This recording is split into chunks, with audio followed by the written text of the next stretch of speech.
நந்தகுமார், இதில் அரசியல் செய்கிறது யாருன்னு கேட்டால் அவங்க வந்து எதிர்தரப்பு மேலே தான் சொல்கிறாங்க. மக்களுக்கான ஒரு முடிவை ஒரு அரசாங்கம் எடுக்கிறது, ஆனால் திட்டமிட்டு ஒரு கலவரத்தை உண்டாக்க வேண்டும், வட மாநிலங்களில் இருக்கிற மாதிரியான ஒரு மத கலவரத்தை உண்டாக்கி அதன் மூலமாக அரசியல் செய்யணும்னு நினைக்கிறாங்கன்ற ஒரு புள்ளியை நோக்கி ஓவியா கடந்து நிற்கிறாங்க. இல்லை, நானும் பார்க்குறேன், இது அரசியல் தான் பண்ணுறாங்க. ஆனால் யார் அரசியல் பண்ணுறாங்கங்கிறத இங்கே கேள்வி. இப்போ திமுக மக்களுக்கான அரசாங்கமா இல்லை வெறும் மைனாரிட்டிகளுக்கான அரசாங்கமா? இப்போ இந்த இடத்துல தீபம் ஏற்ற போகும்போது எந்த முஸ்லீம் நபர்கள் வந்து அங்கே தடுத்தாங்க? யார் தடுத்ததுங்க? ஒரு கலவரம் வருதுன்னா கலவரத்தை தூண்டுறது யார்? இப்போ தமிழக அரசாங்கம் கலவரத்தை தூண்டுறதுக்காக முயற்சி பண்றீங்களா? அந்த கேள்விதான் இங்க வருது. அந்த கேள்வியை ஓவியா தான் பதில் சொல்லணும். இல்ல, அது அப்புறம் சொல்லட்டும். அப்போ இந்த இடத்துல அவங்க கோர்ட்ல தர்கா இருக்கணுமா, அந்த இடத்துல கோயில் இருக்கணுமாங்கிறதெல்லாம் இல்லவே இல்லை. அங்க வழக்கு என்ன? தீபத்தூண்ல தீபம் ஏத்தணும், அவ்வளவுதான். அப்ப இது வந்து எல்லைக்கல். தராசு ஷியாம் மன்னன் மேல எனக்கும் மரியாதை உண்டு. அவர் வந்து வரலாற்று ஆசானோ இல்லை வந்து எல்லாம் தெரிந்த நபரோ, எல்லாம் முற்றிலும் அறிந்த முனிவரோ கிடையாது. அப்போ அந்த பேரே தீபத்தூண். அப்போ தீபத்தூண்கிற பேர் எதனால் வந்திருக்கும்? தீபத்தை வச்சனால தானே தீபத்தூண்கிற பேர் வந்திருக்கும். அப்போது இந்த இடத்துல இப்போது மதுரையிலேருந்து வெளியே வந்து போராடுறாங்கன்றாங்க. இப்போ போராட்டம் நடத்துவங்க பூராமே அந்தந்த பகுதி மக்கள் மட்டும்தான் அந்தந்த பிரச்சனைக்கு போராடிட்டு இருக்காங்களா? இன்னைக்கு ஐயப்ப மலையில் மகளிர் போகலான்னு சொன்ன உடனே அந்த கேரளாவில் இருக்கக்கூடிய மக்கள் தான் போனாங்களா? திராவிட கழகத்திலிருந்து பெண்கள் போகலையா? போகல. அப்போ அந்தந்த பகுதி இந்த வீதியில பிரச்சனையா, இந்த வீதிக்காரங்க மட்டும் போராடுங்க. எந்த விதத்தில் நியாயம் இது? இதெல்லாம் ஏத்துக்கக்கூடிய வாதம் இல்லை. அப்போ இந்த இடத்துல மதக்கலவரம் வரணும்னு இவங்க ஆசைப்படுறாங்களா தமிழக அரசாங்கம்? ஏன்னா இன்னைக்கு மைனாரிட்டி ஓட்டு அவங்களுக்கு குறைஞ்சிக்கிட்டு வந்துட்டு இருக்கு. விஜய் அவர்களுடைய வருகைக்கு பின்னாடி காங்கிரஸும் இன்னைக்கு அவங்களுடைய ஒன் ஆஃப் த தலைவர் விஜய் கிட்ட பேசிட்டு இருக்காரு. அவங்களுக்கு சர்வே பண்றதுல எதிர்பார்த்த முடிவு வர மாட்டேங்குது. அதனால இந்த மாதிரி ஒரு மத கலவரத்தை உண்டு பண்ணி ஒரு போலரைஸ் பண்ணி அந்த மைனாரிட்டி வாக்க பூரா தம்பக்க இழுத்துக்கலாங்கிறது வருது. சென்னையில் 3-4 நாள் மலைக்கு 4000-5000 கோடி ரூபாய் செலவு பண்ணி பிரயோஜனம் இல்லாமல் இருக்கு. மக்கள் கொந்தளிச்சிருக்காங்க. இதை மடைமாற்றத்துக்காக இது நடக்குது. அப்போ இது எந்த இடத்துல இந்த பிரச்சனைனா கலவரம்னா 2 பேர் அடிச்சுக்கிட்டா தானே சார் அது கலவரம் சார். சார் இப்போ அந்த இடத்துட்ட திருப்பரங்குன்றத்தில் இதுவரை விளக்கு ஏத்தாமலே இருந்துச்சா? எந்த விளக்கு? உச்சியில. ஒவ்வொரு பண்டிகை போதும், அதாவது நீங்க தெளிவா புரிஞ்சுக்கணும், இது உச்சியில ஏத்துறது இல்லை, இது வந்து செகண்ட் பீக்குன்னு பேரு. அந்த செகண்ட் பீக்ல இருக்கிறது 1923 சப்பார்டினேட் ஜட்ஜ் ஆஃப் மதுரை ஒரு ஜட்ஜ்மெண்ட் கொடுக்கிறார்.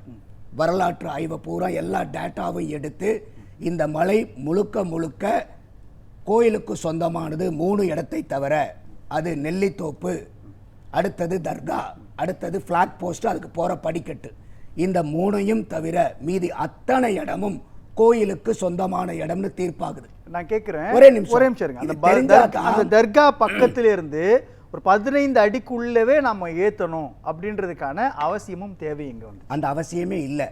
இந்த தீபத்தூண்கிறது தர்கால இருந்து 50 மீட்டருக்கு அந்த பக்கம் இருக்கு.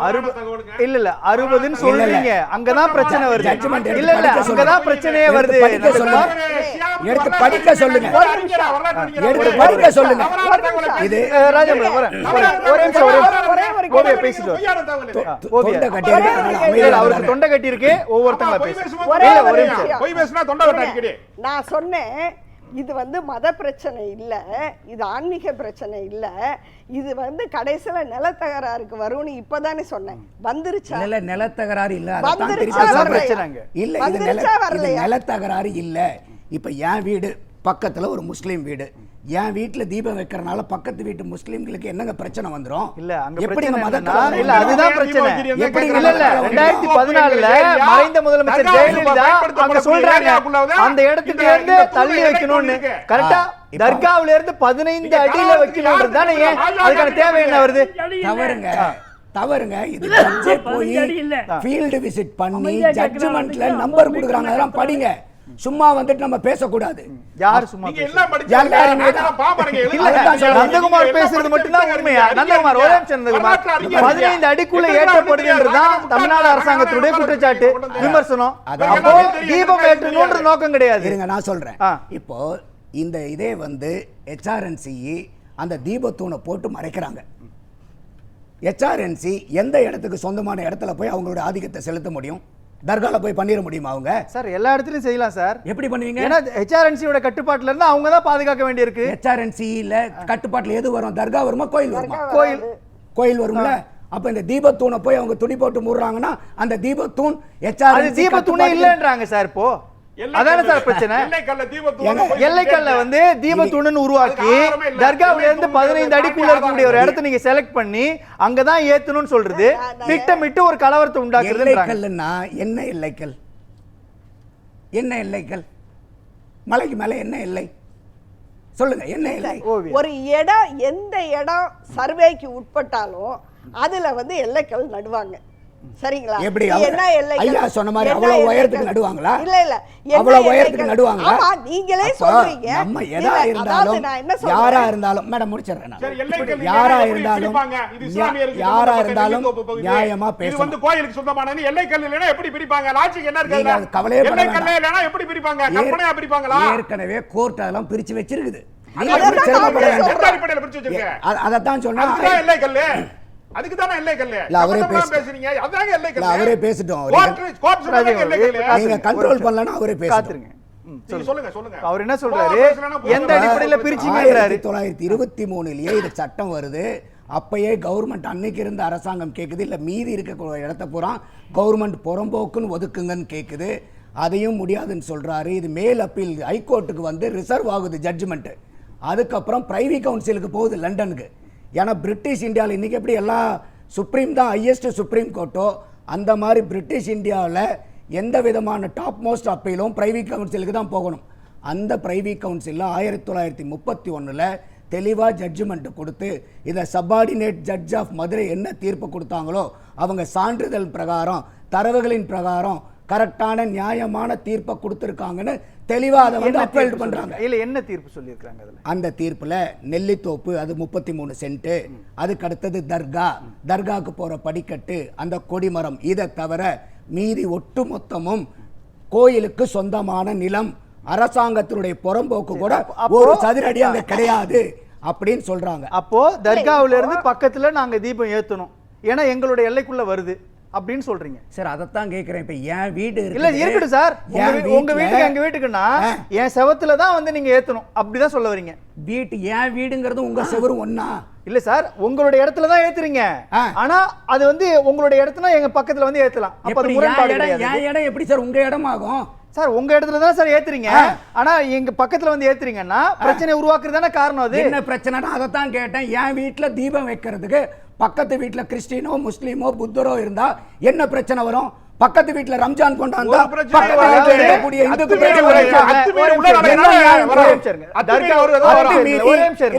தர்காவில இருந்து 15 மீட்டருக்குள்ளதான் நம்ம ஏத்தணும், 60 அடிக்கெல்லாம் ஏத்தக்கூடாது. அப்படிதானே?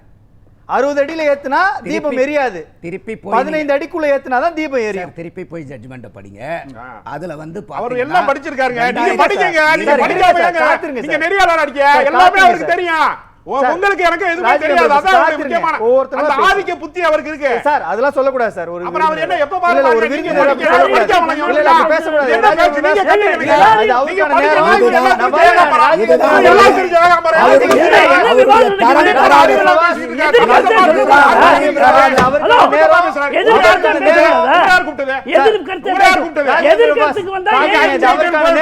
பிஜேபி வேலை செஞ்சுட்டு இருக்கியா?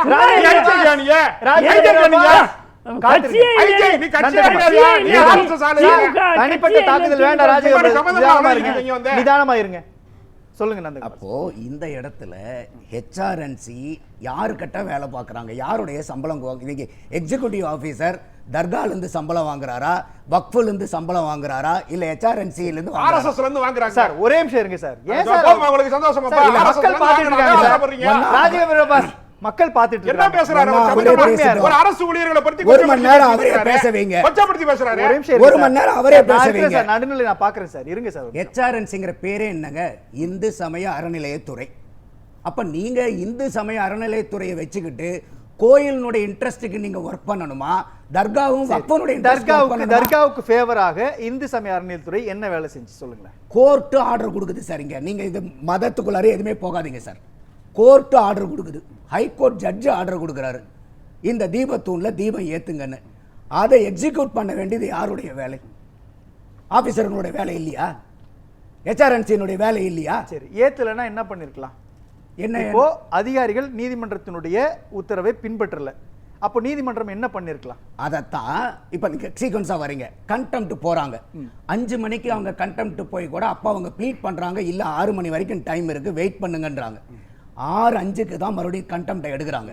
கண்டெம்ட்டை எடுத்ததுக்கு அப்புறம் தான் இந்த கோர்ட் ஆர்டரை வச்சு போய் விலக்கேத்துறதுக்கு இது மாநில கலெக்டரும் அங்க 144 போடுறாங்கிறாங்க. அங்க இருக்கக்கூடிய போலீஸ் கமிஷனரும் எந்த விதமான ஆதரவும் கொடுக்கல.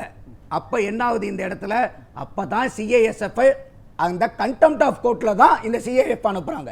அதுக்கப்புறம் இந்த மேல்முறையீடு போனாங்க பாருங்க கண்டெம்ட்ல, இந்த 2 நபர் டிவிஷன் பெஞ்ச் அதை அருமையா சப்ஸ்டான்ஷியேட் பண்றாங்க. அவங்க எதனால CISF அனுப்ப முடியும்னு சொல்லிட்டு அவங்க என்ன சொல்றாங்கன்னா, இந்த மாதிரி ஒரு கோர்ட் ஆர்டர் எக்ஸிக்யூட் பண்றதுக்கு இந்த மாதிரி காவல்துறையோ இந்த மாதிரி நிர்வாகமோ அனுமதிக்காத போது நீதிமன்றம் கையை கட்டிக்கிட்டு வேடிக்கை பார்க்க முடியாது. இதை நிறைவேற்றத்திற்கு, தீர்ப்பை நிறைவேற்றத்துக்கு எந்த உதவியை வேணாலும் எங்கிருந்து வேணாலும் எடுத்து அந்த நீதிமன்ற உத்தரவை நிலைநாட்டக்கூடிய கடமை நீதிமன்றத்துக்கு இருக்குதுன்னு அந்த 2 பெஞ்ச் ஜட்ஜு சொல்லுது. அப்போ அப்பாஸ் சொல்றதை கேட்கறதா, ஜட்ஜுங்க சொல்றதை கேட்கறதா?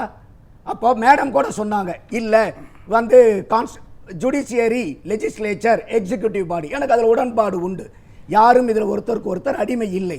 ஆனால் நீங்கள் ஓத்து எடுக்கும் போதே என்ன ஓத்து எடுக்கிறீங்க?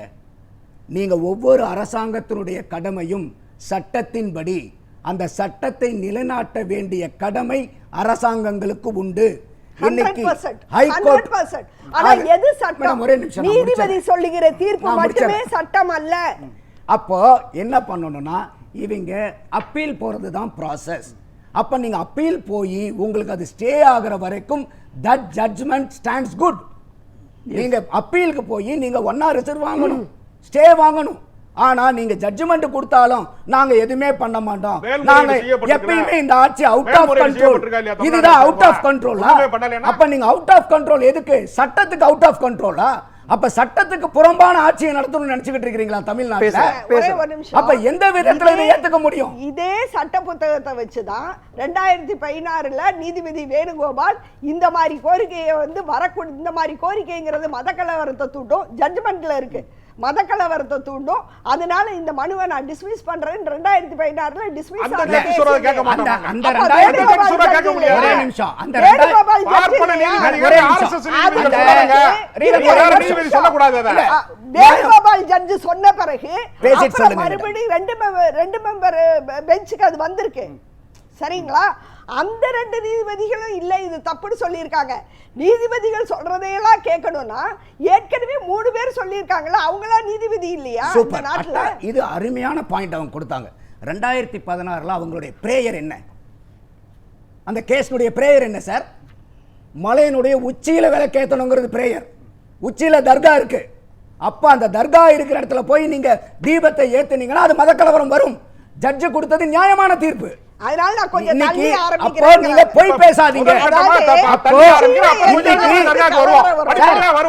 நீங்க சொந்தமில்லைன்னு சொல்லுவான். இருங்க சார், அடுத்து கோரிப்பாளையத்துக்கு வருவான். தமிழ்நாட்டுல 75 மசூதிகளை இடிப்பதற்கு திட்டம் போட்டுருக்காங்க. நீங்க பேசுங்க. 75 மசூதிகளை உடைத்து கோயிலாக மாற்றுவதற்கான திட்டம். எதுக்கு கூப்பிட்டீங்க? அவரை மட்டும் கூப்பிட்டு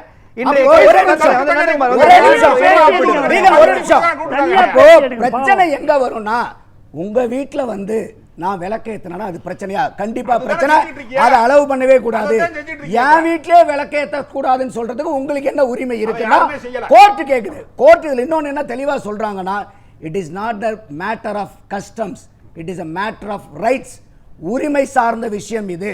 அப்படிங்கிறாங்க. அப்ப என் வீட்டுக்குள்ளார என்ன பண்ணணுங்கிறத நான் டிசைட் பண்றேன். நான் இப்ப அவங்க வீட்டுல போய் ஏதோ பண்ணுனா கட்டாயமா அடிச்சு வெளியே தள்ளுங்க. அதான் நீங்க செஞ்சுட்டு அதுல எந்த மாற்று கருத்தும் இல்ல.